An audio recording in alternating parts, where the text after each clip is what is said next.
Ya los ánimos están un poquitico tranquilos, las emociones también ya más asentaditas, todas las vivencias que hemos tenido en este último tiempo nos ayudan, ¿cierto? Ustedes saben de qué estoy hablando.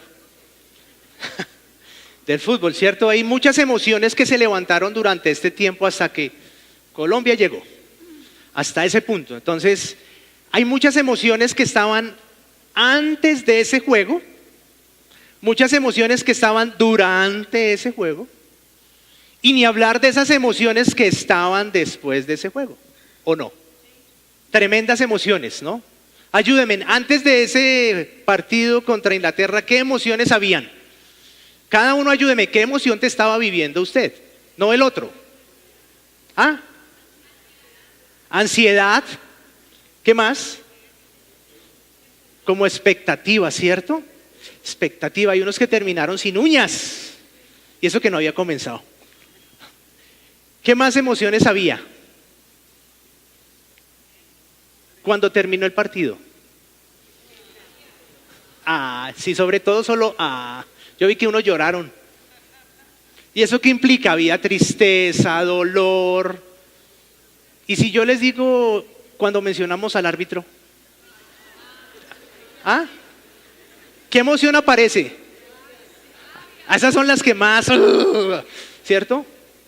Rabia, frustración, ira, y más cuando vemos que Inglaterra le ganó a Suecia 2-0.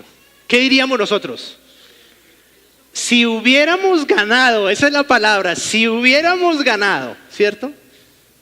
Muchas emociones surgen en nuestra vida y es importante que nosotros podamos identificar esas emociones. Hay veces en las cosas que nosotros vivimos, nos preguntamos por qué. El ser humano tiene dentro de su corazón el siempre preguntarse por qué. ¿Por qué mamá y papá se divorciaron? ¿Por qué? ¿Por qué esta enfermedad que yo tengo? ¿Por qué el trabajo que tanto anhelaba no lo tengo? ¿Por qué? ¿Hasta cuándo esta enfermedad que tengo? ¿Hasta cuándo? Y esas preguntas se las hacemos ¿a quién? A Dios. Generalmente nosotros nos acercamos cuando algo sucede que para nosotros no está bien. Y esas preguntas, el por qué y hasta cuándo, surgen de las emociones. Surgen de nuestras emociones, no surgen de la nada. Porque yo me empiezo a frustrar, porque yo pierdo la expectativa, porque yo me siento triste, porque yo me siento defraudado. De ahí es donde se levantan esas preguntas. ¿Por qué no pude tal cosa? Y yo quiero que usted piense en esa realidad y en esa situación, donde usted hace esa pregunta, ¿por qué? Y todos nos las hacemos, niños, jóvenes, adultos, ¿por qué? Y en el día de hoy, en esta tarde, nosotros vamos a mirar y vamos a continuar en la serie de los profetas menores. El profeta Habacuc es un profeta que se hizo estas preguntas. ¿Hasta cuándo? ¿Y por qué? Y no está mal preguntarse. Y esas preguntas iban dirigidas directamente a Dios. El libro de Habacuc, ¿dónde se encuentra? Si usted tiene su Biblia de papel, Nuevo Testamento, el Evangelio de Mateo, 5 libros atrás. 5 libros atrás usted va a encontrar de una manera rápida Habacuc. Y yo quiero que nosotros veamos capítulo 1 y 2 de Habacuc hoy. Y es muy importante el inicio, el comienzo. Si me pueden ayudar, por favor, con la diapositiva. Porque aquí surgen las preguntas del profeta Habacuc. Dice, ¿hasta cuándo, Señor? ¿Hasta cuándo he de pedirte ayuda sin que tú me escuches? Aquí está hablando directamente a Dios. ¿Hasta cuándo he de quejarme de la violencia sin que tú qué? me salves. Aquí hay un adverbio de tiempo, ¿hasta cuándo? Pero este hasta cuándo también tiene que ver con interrogación, con pedir explicaciones. El profeta estaba viendo la realidad de su pueblo porque era lo que estaba sucediendo al interior del pueblo. Y él está diciendo, ¿por qué me haces presenciar calamidades? ¿Por qué debo contemplar el sufrimiento? Son esas preguntas. ¿Hasta cuándo y por qué? Y ahí dice, Señor, he de pedirte ayuda sin que tú me escuches en el primero. Y yo quiero que nos detengamos aquí un poquito porque es importante aquí. Él está diciendo, ¿cuánto tiempo más tengo que esperar? ¿Cuánto tiempo más tengo que aguantar? Y este escuches es un escuche que tiene que ver con oír inteligentemente. Y se utiliza en la escritura y ese escuchar tiene que ver con obedecer. Y es atrevido el profeta Habacuc porque le dice, ¿hasta cuándo he de pedirte ayuda sin que tú hagas lo que yo te digo que tienes que hacer? Ese escuches implica eso. ¿Hasta cuándo yo voy a aguantar? ¿Hasta cuánto tiempo me vas a tener sin que tú hagas lo que yo te digo que tienes que hacer? Esa es la pregunta que está haciendo el profeta Habacuc. Es muy profunda. Y no sé si nosotros nos identificamos con eso. Porque a veces nosotros queremos que Dios nos escuche y que haga lo que nosotros le estamos diciendo. ¿O no? Esas son las peleas que nosotros tenemos con Dios. ¿Hasta cuándo? ¿Hasta cuándo tú me vas a escuchar? ¿Cuánto tiempo más tengo que esperar a que tú hagas lo que yo te digo? Ese es de tiempo, ¿hasta cuándo? Pero el por qué es de razón. Y nosotros muchas veces le pedimos razones a Dios. ¿Y por qué lo haces? ¿Y por qué dejas que pase esto? Y yo quiero dejar claro que no está mal que nosotros hagamos esas preguntas. Yo no sé cuál es la realidad, la situación que cada uno de ustedes esté viviendo aquí. Mencionamos algunas al inicio, pero siempre vienen esas preguntas. Siempre van a venir y Dios es tan bueno que deja que nosotros las pronunciemos. Y en el medio del cuestionamiento, en el último versículo, Él dice, por lo tanto, se entorpece la ley y no se da curso a la justicia. El impío acosa al justo y las sentencias que se dictan son injustas. Él está diciendo, por cuanto no me escuchas y porque tú permites esto, está pasando esto. Atrevido el profeta Habacuc, bien atrevido, porque le estaba diciendo, oye, tú eres el responsable de lo que está pasando. Tú no me estás escuchando y fuera de eso no haces nada frente a la realidad. Y nosotros vivimos esos tiempos muchas veces. Y la exposición se titula en pregunta, ¿qué hacer cuando parece que Dios calla? ¿Qué hacer cuando parece que Dios calla? Cuando parece, entre comillas. Porque este texto nos va a mostrar que Dios no calla, que Dios sí hace, que Dios interviene, pero Él va a empezar a mostrarle al profeta Habacuc de una manera muy amorosa cómo lo puede hacer. Señor, ¿por qué tú permites en nuestra nación esos asesinatos de líderes sociales? ¿Por qué? ¿Hasta cuándo vamos a ver esta maldad? ¿Hasta cuándo vamos a ver la corrupción? Hemos orado, Señor, muchas veces para que la corrupción se acabe. ¿Hasta cuándo? ¿Hasta cuándo, Dios? ¿Tú no escuchas? ¿Tú no ves lo que pasa en nuestra nación? Esas son las preguntas que surgen. Y como Dios sí escucha, Él le responde a Habacuc. Y le responde en el capítulo 1, versículo 5, versículo 6. Frente a esos cuestionamientos, Él le dice, miren a las naciones, contémplenlas y quédense asombrados.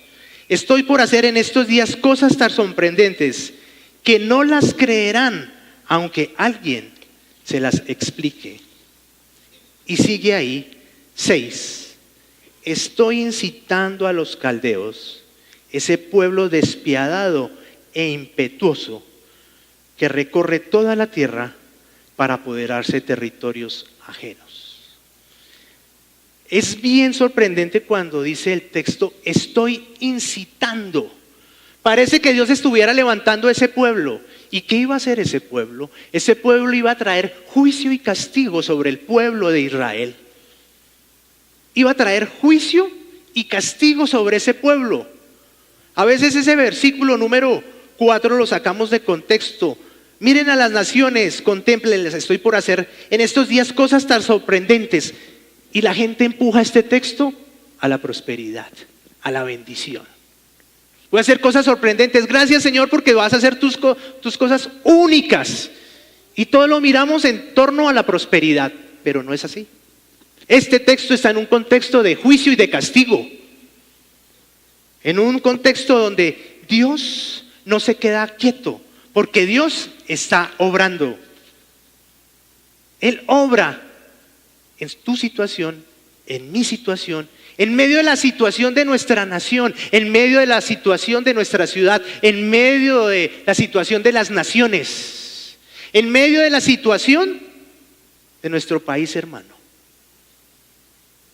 Él está diciendo, Habacuc, quiero que tú recuerdes que yo tengo el control de todo. Quiero que tú recuerdes que sí te he escuchado.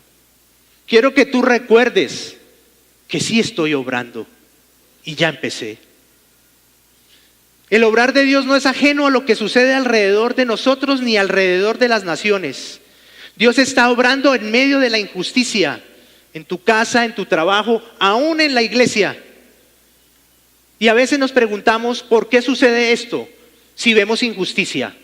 Pero Dios está obrando. Capítulo 2, versículo 3 de Habacuc. Dice, pues la visión se realizará en el tiempo señalado. Se va a realizar en el tiempo señalado, no cuando tú quieras. Es cuando yo decida, está diciendo Dios. Yo estoy obrando, pero voy a obrar en el tiempo y en el momento en que yo considere que es el mejor. Habacuc le dice, ¿hasta cuándo? Para él el tiempo ya estaba demorado. Y Dios le responde, y se realizará en el tiempo señalado lo que yo voy a hacer. Marcha hacia su cumplimiento y no dejará de cumplirse. Aunque parezca tardar, espérala, porque sin falta vendrá. Aunque parezca tardar, nosotros hemos, ¿cómo se llama el título de esta exposición? ¿Sí? ¿Qué hacer cuando parece? ¿Qué hacer cuando nosotros pensamos que Dios no va a hacer nada?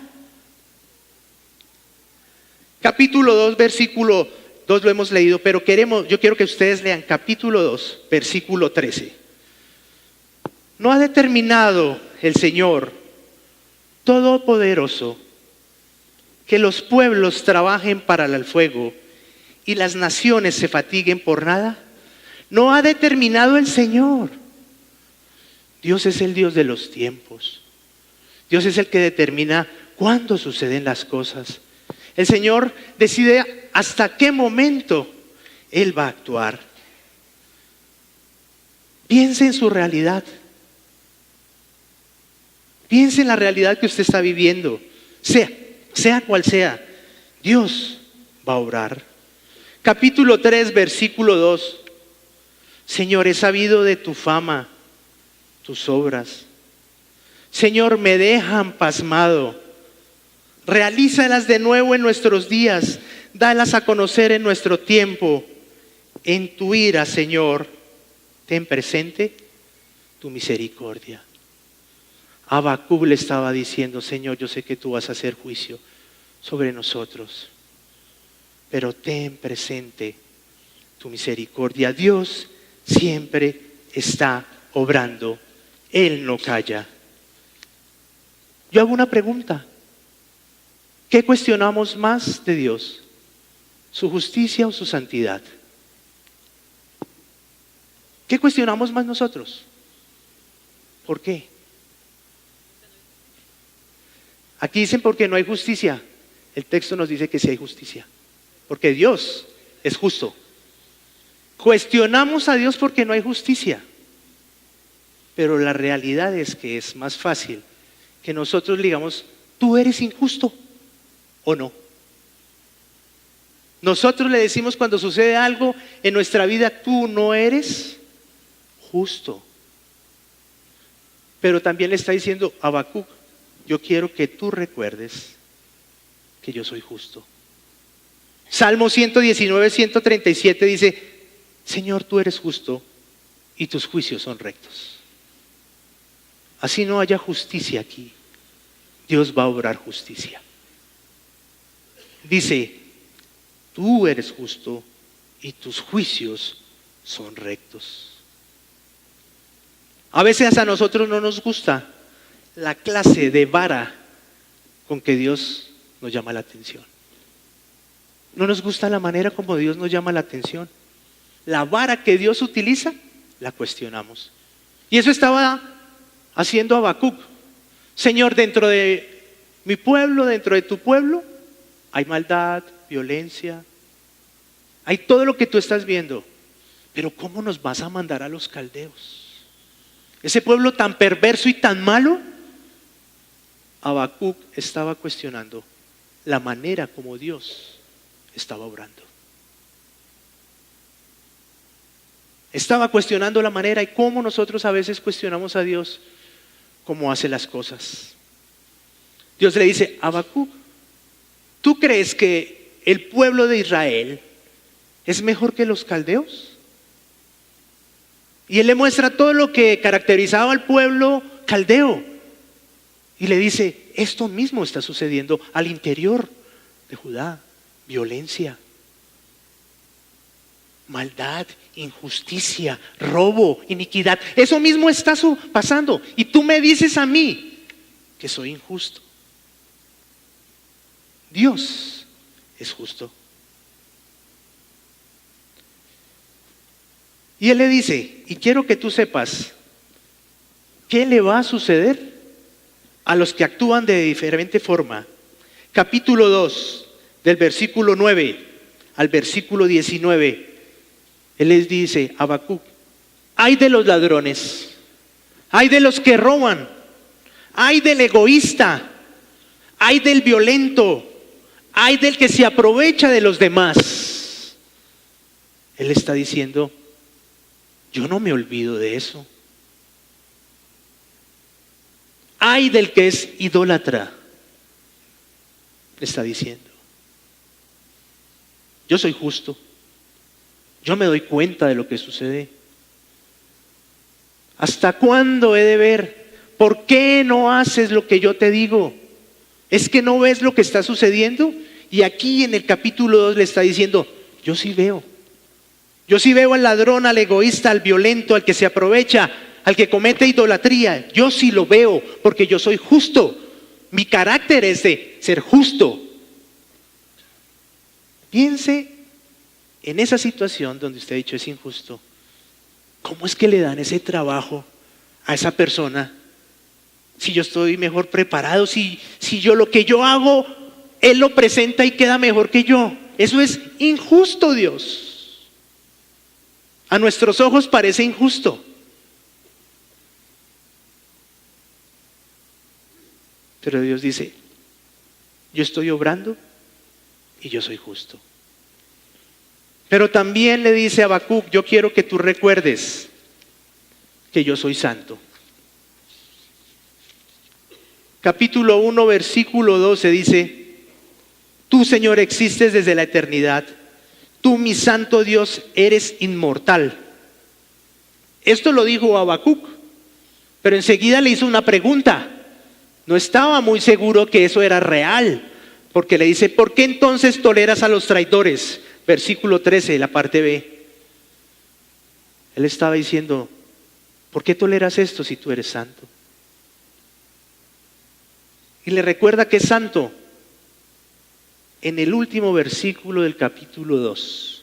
Aquí llega el quiebre de Habacuc. Porque dice, en cambio, el Señor está en su santo templo, guarde toda la tierra silencio en su presencia. El Señor está en su santo templo.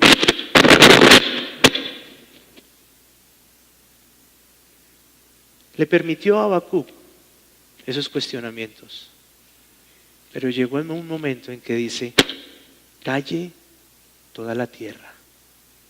Calle toda la tierra porque yo soy santo. Calle toda la tierra porque yo estoy viendo, porque yo estoy observando. Calle toda la tierra, haga silencio en mi presencia. Ese es Dios, un Dios que obra, un Dios que es justo y un Dios que es santo. Él está diciendo, recuerda todo esto, Habacuc, todo lo que está sucediendo. Pero hay una centralidad en unos versículos. Capítulo 2, el versículo 4. Para algunos ese es el centro del texto. Capítulo 2, versículo 4. El insolente no tiene el alma recta, pero el justo por la fe vivirá. En el Antiguo Testamento se escribió esto, el justo por la fe vivirá. Tú vivirás por fe en que Dios obra, tú vivirás por la fe que Dios es justo, tú vivirás por la fe cuando crees que Dios es santo. Tú vivirás por la fe cuando crees que Dios ve lo que está pasando y tú piensas que no lo ve. El justo por la fe vivirá, porque Dios es todopoderoso. Es por fe que nosotros creemos que en medio de nuestra realidad, en medio de la situación que estamos viviendo, Dios interviene. Por eso dice, el justo por la fe vivirá, la fe en Dios. Y este texto se cruza con Hebreos, porque en Hebreos se toma esta misma, el justo por la fe vivirá. Y es interesante que el Señor le dice a Habacuc, pues la visión se realizará en el tiempo señalado, marcha hacia su cumplimiento y no dejará de cumplirse. Esto mismo se menciona en Hebreos, pero se menciona en Hebreos con respecto al Señor Jesucristo. El Señor Jesucristo vendrá. Capítulo 10 de Hebreos, versículo 37. Dice, capítulo 10, versículo 37 de Hebreos. Y utiliza los mismos términos, pues dentro de muy poco tiempo, el que ha de venir vendrá y no tardará. Está hablando de Cristo. Pero mi justo vivirá por la fe, y si se vuelve atrás no será de mi agrado. Pero nosotros no somos de los que se vuelven atrás y acaban por perderse, sino los que tienen la fe y perseveran la vida. Pues dentro de muy poco tiempo el que ha de venir vendrá, esa es nuestra esperanza. Cristo Jesús vendrá a hacer justicia a aquel que fue muerto a través de los injustos. Vendrá a hacer justicia. La fe que Cristo Jesús es el Salvador, la fe que Jesucristo es el Redentor, la fe que Jesús perdona mis pecados, la fe que Jesús trae una vida diferente. El justo por la fe vivirá. Nos dice que a Abraham se le tomó por justicia cuando le creyó a Dios, no por lo que hacía. Y es en medio de esa realidad que nosotros vivimos que nuestra fe va a crecer. Porque vamos a vivir en medio de nuestra realidad creyendo que Dios obra, con la seguridad que Él interviene, que Él no es ajeno, que Él no es distante. En esos momentos difíciles nuestra fe se va a evidenciar porque en medio de la injusticia sabemos que Dios es justo, que Él nos permite a nosotros decir hasta cuándo y por qué. Pero llega un momento en que recuerda quién soy yo. El justo por la fe vivirá. Pero antes dice, el que es orgulloso, su alma no está bien. El orgullo va en contraposición de la fe. Porque en medio de las injusticias, Nosotros queremos que Dios haga lo que nosotros creemos que debe hacer. Es que tú no me oyes, le decía Habacuc. Es que tú no te das cuenta. El justo por la fe vivirá. Calle delante de mí toda la tierra. Ahí parece que terminara el diálogo entre Habacuc y Dios. Y empieza el capítulo 3 de Habacuc para cerrar la oración de Habacuc. Y él dice en el 3:17, aunque la higuera no dé renuevos, ni haya fruto en las vides, aunque falte la cosecha y los campos no produzcan alimento, aunque en el aprisco no haya ovejas ni ganado alguno en los establos, aún en medio de esas dificultades, ahí en medio de esas situaciones donde de pronto no tenemos para el diario vivir, para darle a nuestros hijos de qué comer, para pagar esas deudas o para pagar esas responsabilidades, o aún en medio de la escasez, ¿qué dijo Habacuc? Aún así yo me regocijaré en el Señor, me alegraré en Dios, mi libertador. Jesús es nuestro libertador. Jesús viene a redimirnos. Y decía, y vendrá y se cumplirá la visión. Aunque parezca que no llega, va a llegar. Aunque nosotros pensemos que no, Dios va a cumplir. Aunque parezca que Dios está callado, aunque parezca que Él no hace nada en tu situación, en tu realidad, el texto de hoy nos está animando a nosotros a que recordemos que Dios obra, que Dios es justo y que Dios es santo. El justo por la fe vivirá. Tomémonos unos minutos para pensar en esa realidad donde nosotros hemos dicho, ¿hasta cuándo, Dios? ¿Por qué permites esto, Dios? Cierre sus ojos y piense en esa realidad. Y en medio de eso, dele gracias a Dios y usted dígale, Señor, tú estás obrando. En medio de eso usted dígale, Señor, tú eres justo. En medio de eso, dígale, tú eres santo. Puede ser una realidad en tu familia, en el trabajo, lo que vemos en la ciudad, de pronto lo que te sucedió tiempo atrás. Dios continúa obrando.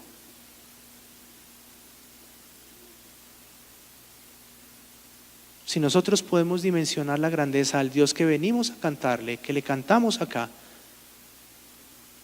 Él quiere cambiar nuestras preguntas, nuestros cuestionamientos, por oración, por agradecimiento, por reconocimiento de quién es Él en medio de nuestras realidades. Así lo hizo Habacuc. Todo el capítulo 3 muestra cómo Habacuc pudo entender, cómo pudo recordar quién es Dios.